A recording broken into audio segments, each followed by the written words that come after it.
Avant même de défendre les agriculteurs, il faut d'abord défendre les Français et leurs droits, qui est peut-être un droit de l'homme.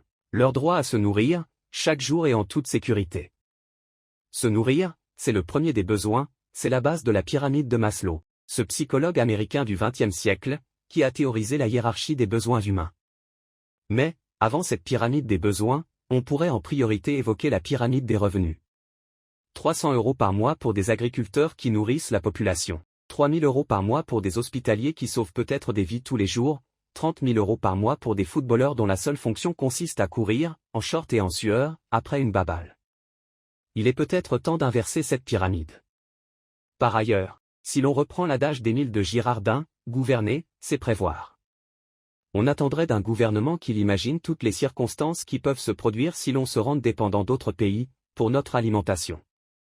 La France est déjà dépendante pour le gaz, le pétrole, les terres rares, les puces d'ordinateur. On ne saurait être tributaire d'autres pays pour ce qui concerne la sécurité alimentaire, car même si l'avenir n'est écrit nulle part, le monde s'avère de plus en plus dangereux. Il faut envisager tous les événements qui pourraient bloquer les importations de nourriture. Des exemples ? Si la Russie faisait exploser la centrale nucléaire de Zaporijia, les Français accepteraient-ils de manger de la baguette fabriquée avec de la farine fluorescente ? Si une crise du pétrole, ou des guerres locales en Amérique du Sud rendaient impossible l'exportation de leur viande, que mangerait-on alors que l'on aurait fait disparaître toute la filière bovine française ?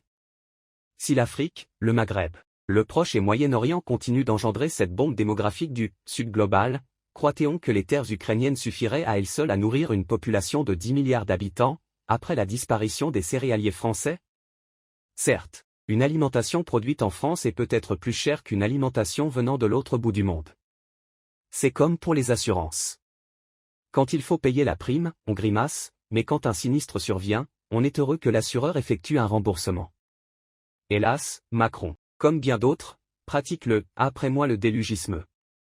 L'important pour toutes ces élites, c'est la planque bien payée qui les attend après leur mandat électif.